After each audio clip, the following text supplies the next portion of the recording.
મારું નામ અજય છે। હું 18 વર્ષનો હતો। મને ક્યાંય નોકરી મળતી ન હતી, પણ પછી બહુ મુશ્કેલીથી બ્યુટી પાર્લરમાં મને નોકરી મળી। ત્યાં મારે છોકરીઓના વાળ કાપવાના હતા।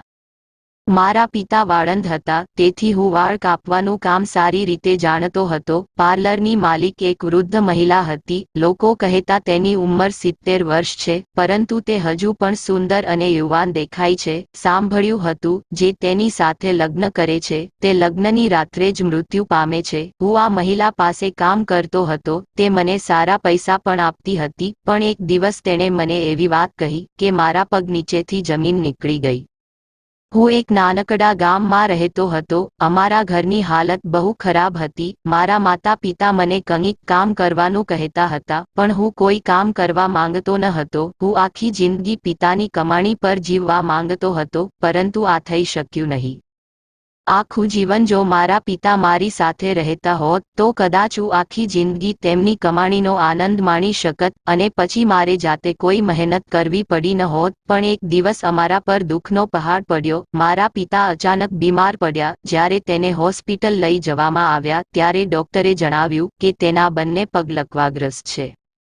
હું મારા માતા પિતાનો એકમાત્ર પુત્ર હતો।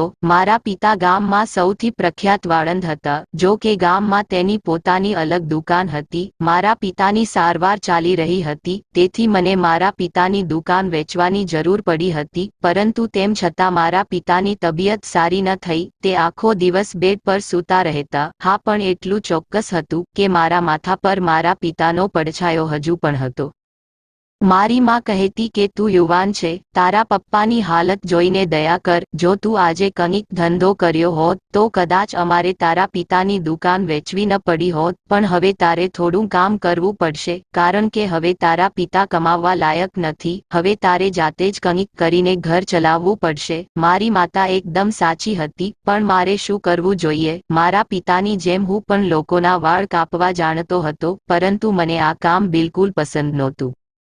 હું કંઈક એવું કામ કરવા માંગતો હતો જેમાં વધારે મહેનત કરવાની જરૂર ન હોય અને હું બેસીને પૈસા કમાઈ શકું। પણ કદાચ આ દુનિયામાં આવો કોઈ ધંધો નથી જે સખત મહેનત વિના વ્યક્તિ એક વખતનું ભોજન ખાઈ શકે। તો મેં કેવી રીતે વિચાર્યું કે હું મારી આખી જિંદગી આ રીતે જીવી શકીશ। મને લાગતું હતું કે હું મારા માતા પિતાનો એકમાત્ર પુત્ર છું। જે બાપનું છે તે મારું છે, આથી મારે ધંધો કરવાની કે ભણવાની શી જરૂર છે? પણ હવે ઘરની પરિસ્થિતિ વધુ ખરાબ થઈ ગઈ હતી। મારું કામ કરવું ખૂબ જ જરૂરી હતું। છેવટે હું મારા માતા પિતાનો એકમાત્ર આધાર હતો। તેને મારી પાસેથી બધી અપેક્ષાઓ હતી।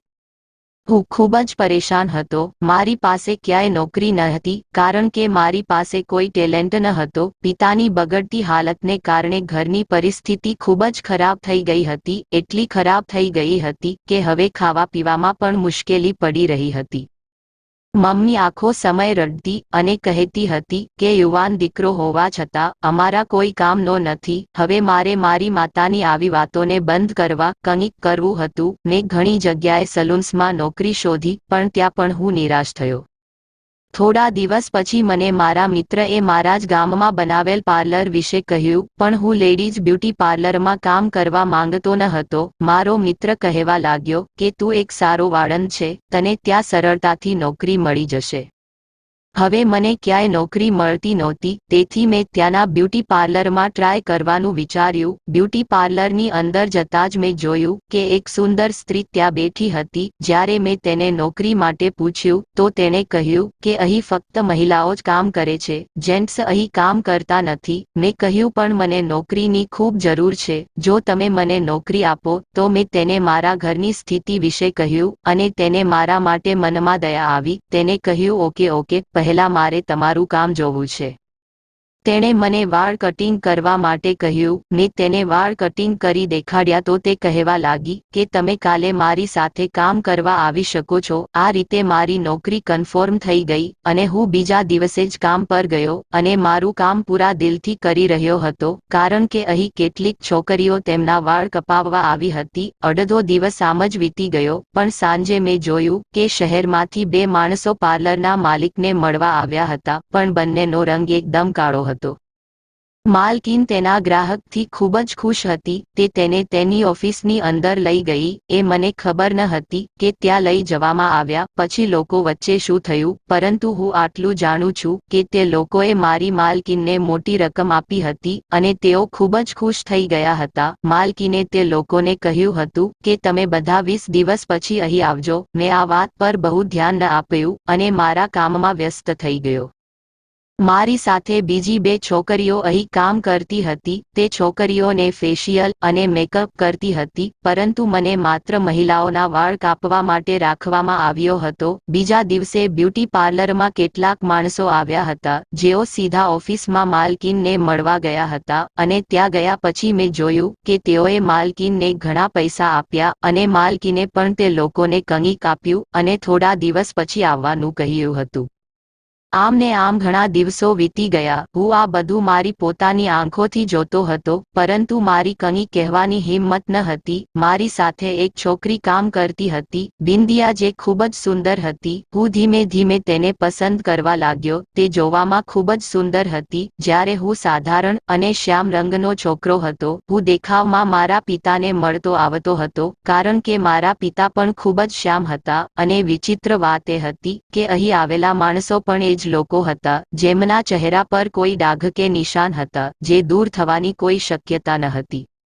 બિંદિયા સાથે મારી સારી મિત્રતા થઈ ગઈ હતી. તે મને મારા કામમાં ખૂબ મદદ કરતી. અહીંથી જે પણ પૈસા મળતા તે હું મારી માતાને આપી દેતો હતો. મારી કમાણી જોઈને મારી માતા ખૂબ જ ખુશ થઈ અને આ બધું જોઈને તેમને પોતાના પુત્ર પર ગર્વ થતો, કારણ કે જેણે આખી જિંદગી મહેનત કરવાનો વિચાર પણ ન કર્યો હોય તે દીકરો મહેનત કરવા લાગે અને પોતાની મહેનતની કમાણી માતાના હાથમાં રાખે, તે જોઈને માતા ચોક્કસપણે ગર્વ અનુભવશે.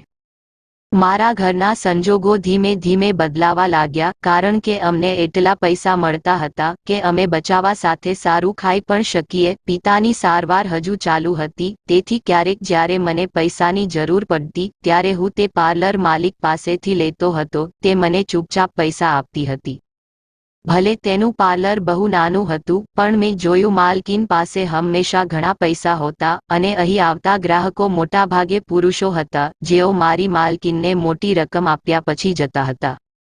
જીવન આમ જ ચાલતું હતું. એક દિવસ કામ કરતી વખતે મને મારી વસ્તુઓ મળતી ન હતી. હું મોટે ભાગે મારી વસ્તુઓ ટેક્સમાં રાખતો હતો, પરંતુ આજે મને તે મળતી ન હતી. તેથી હું માલકીનના ઓફિસમાં ચાલ્યો ગયો. મને થયું મારી સામગ્રી કદાચ માલકીનની ઓફિસમાં રહી ગઈ હશે. મેં માલકીનની ઓફિસની આસપાસ જોયું. આજે માલકીન ઓફિસમાં ન હતી. મેં બરાબર બધી તપાસ કરી, પણ પછી મારી નજર અચાનક એક દરવાજા તરફ ગઈ. આ દરવાજો ખૂબ જ વિચિત્ર હતો.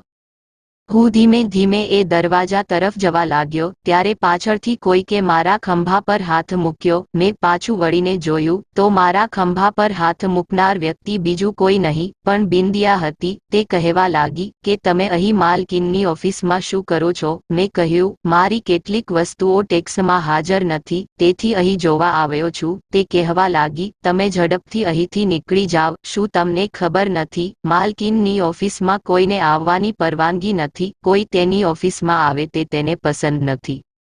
બિંદિયા જબરદસ્તી મને તેની ઓફિસમાંથી પાછી લાવી. અહીં એક જ મુખ્ય દરવાજો હતો જેમાંથી લોકો પાર્લરમાં આવતા જતા અને અંદર જતા. ત્યાં માલકીનની નાની ઓફિસ હતી, પણ મને આ જોઈને નવાઈ લાગી. ત્યાં એક દરવાજો પણ હતો જ્યાં હું પહોંચવાનો હતો, પણ બિંદિયાએ મને જવા દીધો નહીં. થોડી વાર પછી માલકીન આવી અને મારો સામાન બિંદિયા મારી પાસે લઈ આવી. તેણે કહ્યું કે ગઈકાલે તમે તમારો સામાન બીજી બાજુ રાખ્યો હતો. તમે પોતે તમારો સામાન રાખવાનું ભૂલી ગયા. આ રીતે અમે અમારા કામમાં વ્યસ્ત બની ગયા, પરંતુ આજે હું એ જોઈને ચોંકી ગયો કે એક મહિલા અને એક પુરુષ પાર્લરમાં આવ્યા અને સીધા માલકીન પાસે ગયા. અને પછી થોડા સમય પછી જ્યારે લોકો પાર્લરમાંથી બહાર આવ્યા તો તેઓ ખૂબ જ ખુશ દેખાતા હતા. હું સમજી શક્યો નહીં કે આ લોકો આટલા ખુશ કેમ હતા. મેં બિંદિયા અને સંગીતાને પૂછ્યું, પુરુષોનું અહીં લેડીઝ પાર્લરમાં શું કામ છે? મારા સવાલ પર બંને એકબીજાની સામે જોવા લાગ્યા અને પછી બિંદિયાએ કહ્યું કે તે લોકો કંઈક કામ કરતા હશે. આપને તેના પર ધ્યાન ન આપવું જોઈએ. તમારે અહીં અને ત્યાંની વસ્તુઓ પર ધ્યાન આપવાની જરૂર નથી. બિંદિયાની વાત સાંભળીને હું મૌન બની જતો. બીજા દિવસે રાત્રે હું મારા ઘરે મારા માતા પિતા સાથે જમવા બેઠો હતો ત્યારે મારા કાકા કાકી અમારા ઘરે આવ્યા અને મારા કાકી મને પૂછવા લાગ્યા કે મારું કામ કેવું ચાલે છે. તેના સવાલ પર મેં કહ્યું, હા કાકી, બહુ સારું કામ ચાલી રહ્યું છે. પછી મારી કાકી કહેવા લાગી કે પાર્લરની માલકીન તને પૈસા વગેરે બરાબર આપે છે કે નહીં? મેં કહ્યું, કાકી, પાર્લરની માલકીન બહુ સરસ સ્ત્રી છે, તે અમને સારા પૈસા આપે છે અને અમારી સાથે સારું વર્તન કરે છે. મારી કાકી કહેવા લાગ્યા કે હા, બિચારી જેટલી સારી છે તેનું નસીબ પણ એટલું જ ખરાબ છે. મારી કાકીની વાત સાંભળ્યા પછી મેં મારું સંપૂર્ણ ધ્યાન તેમના તરફ આપવાનું શરૂ કર્યું જેથી હું તેમની વાત ધ્યાનથી સાંભળી શકું. મેં કહ્યું, કાકી, તમારો મતલબ શું છે? તો કાકીએ કહ્યું કે ખરેખર મેં તારા પાર્લરની માલકીન વિશે કેટલીક અફવાઓ સાંભળી છે. મેં કહ્યું, કેવી અફવા? તો કાકી કહેવા લાગ્યા કે મારી મિત્રો કહેતી હતી કે આ પાર્લરની માલકીન છે ને તેની ઉંમર 70 વર્ષની છે, પરંતુ કોઈ પણ કહી શકતા નથી કે આ એક 70 વર્ષની મહિલા છે. તે હંમેશા યુવાન દેખાય છે. તેની આટલી ઉંમર હોવા છતાં તેના શરીર પર કોઈ ડાઘ કે કરચલી જોવા મળશે નહીં. પણ બિચારીનું નસીબ બહુ ખરાબ છે. આટલી સારી સ્ત્રી હોવા છતાં તેના 4 વાર લગ્ન થઈ ચૂક્યા છે અને લગ્નની પહેલી જ રાત્રે જ તે મહિલાનો પતિ મૃત્યુ પામે છે. તેની આગળ પાછળ કોઈ નથી. કાકીની આ વાત સાંભળીને મને ખૂબ જ આશ્ચર્ય થયું. છેવટે માલકીનના 4 વખત લગ્ન થયા હતા અને ચારેય પતિ તેમના લગ્નની પ્રથમ રાત્રે મૃત્યુ પામ્યા હતા.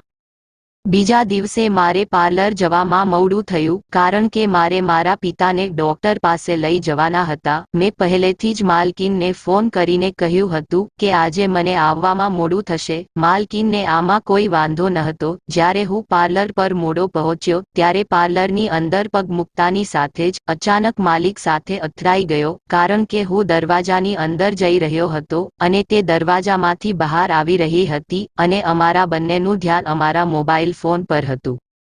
અમારી વચ્ચે અથડામણને કારણે માલકીનનો પર્સ જમીન પર પડી ગયો અને માલકીન ગભરાઈ ગઈ હતી કારણ કે તેની કેટલીક વસ્તુઓ પર્સમાંથી નીકળી અને જમીન પર વિખરાઈ ગઈ હતી અને તે બીજું કંઈ નહીં પણ સફેદ ચીજ હતી. જ્યારે મેં તેના પર ધ્યાન આપ્યું ત્યારે મને એ જોઈ નવાઈ લાગી કે માલકીન તેના પર્સમાં ઘણી બધી ફટકડી લઈને ક્યાંક જતી હતી. મેં માલકીન પાસે માફી માંગી અને જ્યારે મેં તેની ફટકડી ઉપાડી અને તેને આપવાનું શરૂ કર્યું ત્યારે તે ગભરાઈ ગઈ અને કહ્યું કે તેને સ્પર્શ ન કરો, તમે અંદર જાઓ અને ગ્રાહકોને જુઓ, ઘણા ગ્રાહકો આવ્યા છે. આટલું કહીને માલકીન ઝડપથી ફટકડી પોતાના પર્સમાં મૂકી અને પાર્લરમાંથી ચાલી ગઈ.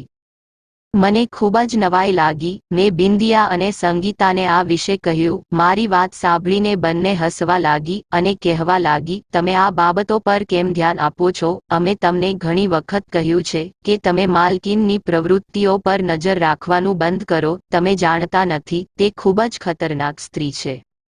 મેં બંનેને પૂછ્યું કે તમે માલકીનમાં કેવું ખતરનાક વર્તન જોયું? તો તે કહેવા લાગી, આ તો અમે નથી જાણતા. હા, પણ એ વાત ચોક્કસ છે કે તે ઘણી વખત પાર્લરની અંદર ફટકડી લઈ જતી હતી. મેં કહ્યું, તમે લોકો જાણો છો કે માલકીનના 4 વાર લગ્ન થયા છે?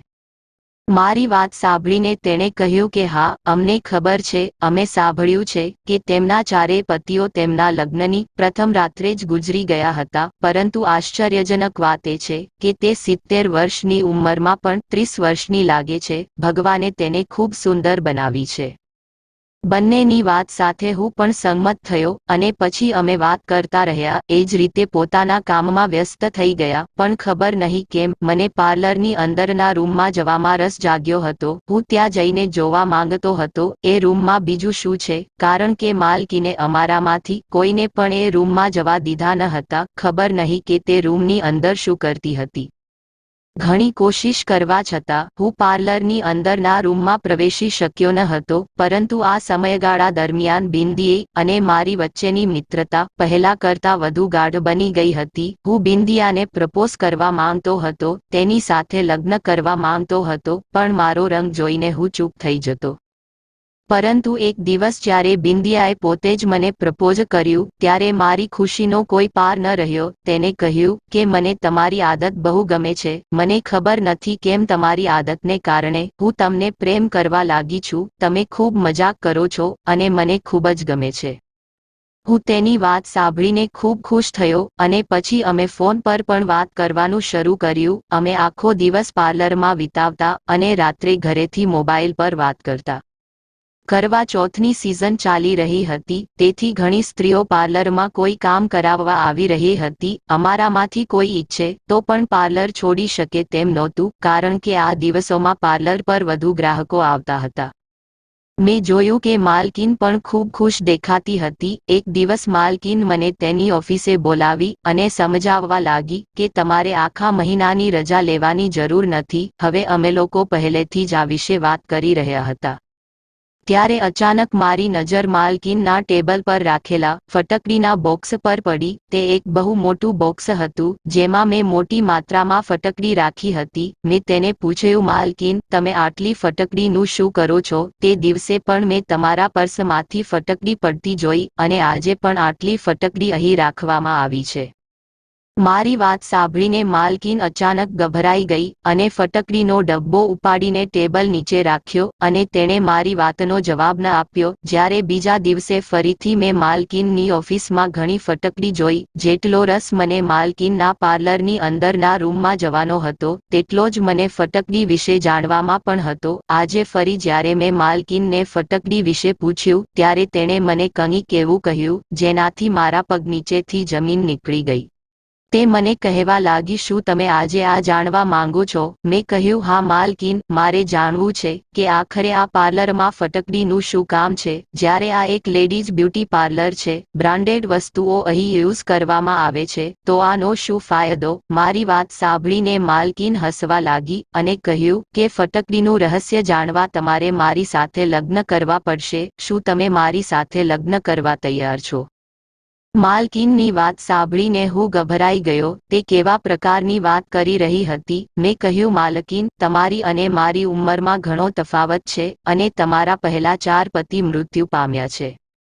મારી વાત સાંભળીને માલકીન કહેવા લાગી, લોકોએ આ અફવા ફેલાવી છે કે મેં 4 વખત લગ્ન કર્યા છે અને મારા ચારેય પતિ લગ્નની પહેલી રાત્રે મૃત્યુ પામ્યા છે, પણ હું સિંગલ મહિલા છું અને દુનિયા એકલા મહિલા પર તમામ પ્રકારના આરોપ લગાવી શકે છે। જો તમે મારી સાથે લગ્ન કરશો તો તે તમારા માટે ખૂબ જ ફાયદાકારક રહેશે। મારી સાથે લગ્નના બદલામાં હું તમને ઘણા પૈસા આપીશ।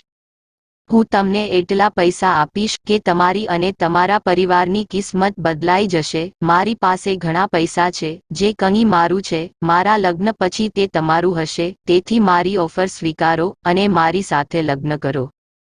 મને પોતાની જાળમાં ફસાવવા માટે માલકીને મારી સામે પૈસાના ઘણા બંડલ મૂક્યા હતા અને કહ્યું હતું કે ભવિષ્યમાં આ બધું તમારું બની જશે। હું તમારી સાથે લગ્ન કરવા માંગુ છું કારણ કે મને એક સારા જીવનસાથીની જરૂર છે। તેની વાત સાંભળી હું વિચારવા લાગ્યો કે જો મારા માતા પિતાને આ વિશે ખબર પડશે તો તેઓ મારા પર ખૂબ ગુસ્સે થશે અને બીજું, બિંદિયા પણ મને પ્રેમ કરવા લાગી છે। તે આઘાત સહન કરી શકશે નહીં। પણ નોટોનું બંડલ જે માલકીને મારી સામે રાખ્યું હતું, હું તેની પાસેથી મારું ભવિષ્ય સ્પષ્ટપણે જોઈ શકતો હતો।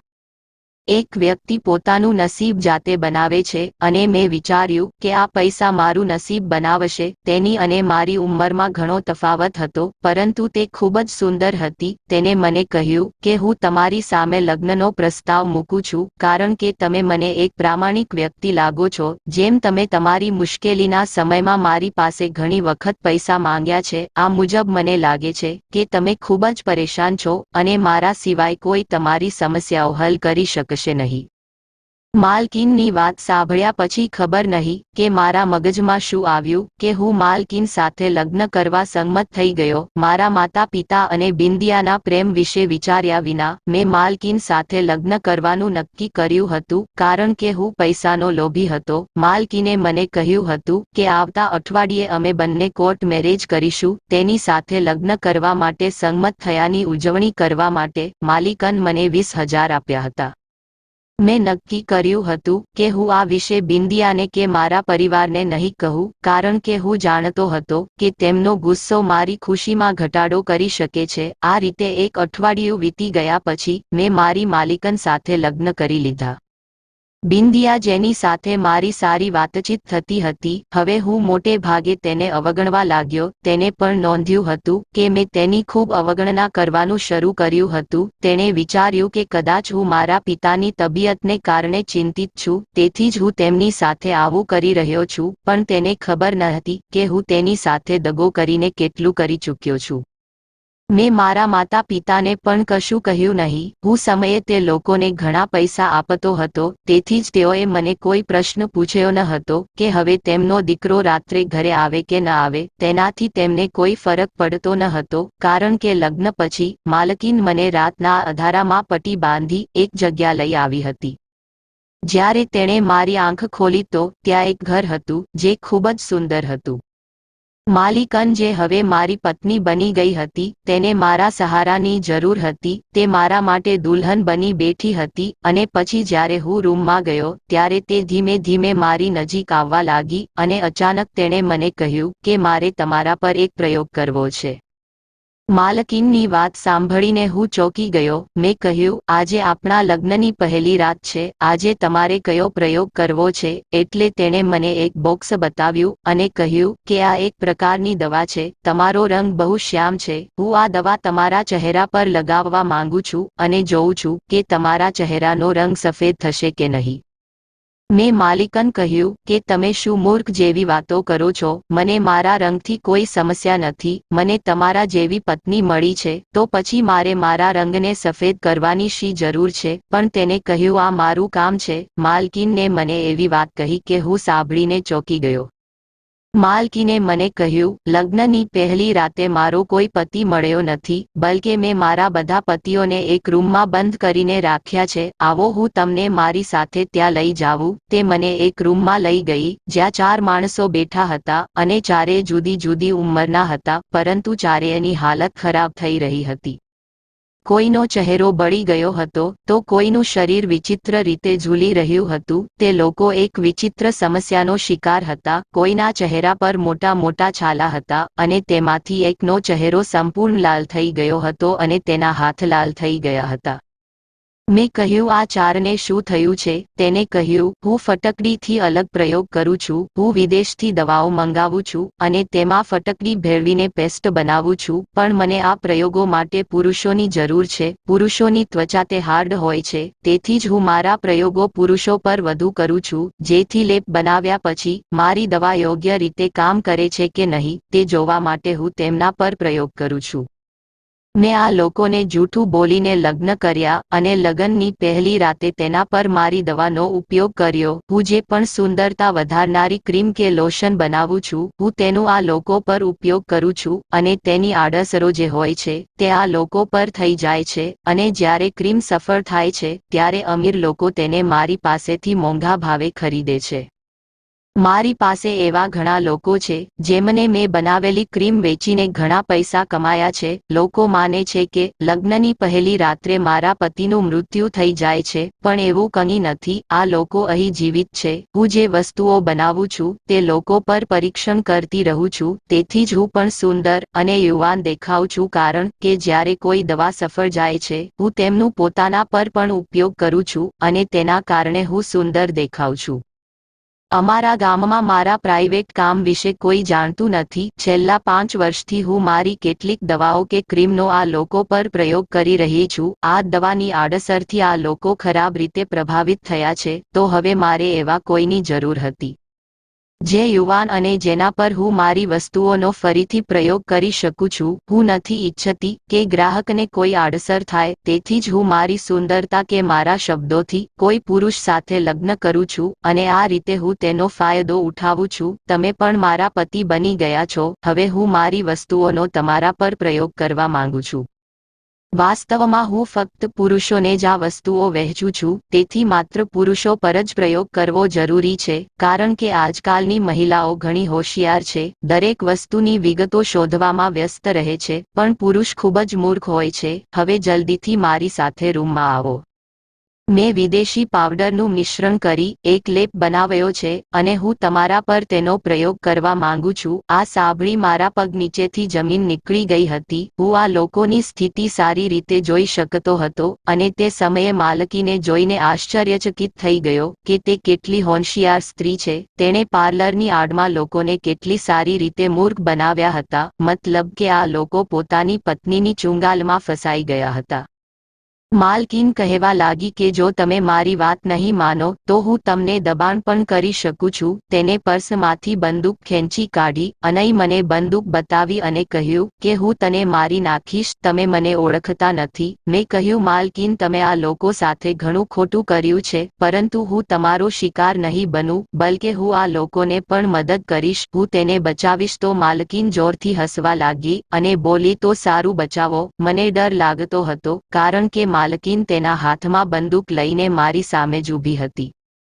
તે વારંવાર મને રૂમમાં જવાનું કહેતી હતી અને પલંગ પર શાંતિથી સૂઈ જવાનું કહેતી હતી. હું સમજી શકતો ન હતો કે શું કરવું. મેં એક ખૂબ જ મૂર્ખ વસ્તુ કરી હતી. મેં તેની સાથે ગુપ્ત રીતે લગ્ન કર્યા હતા. ન તો મેં મારા માતા પિતાને ઘરે આ વિશે જણાવ્યું કે ન તો બિંદિયાને કંઈ જણાવ્યું હતું કે હું રાત્રે મારી માલિકન સાથે તેના ઘરે હાજર હતો.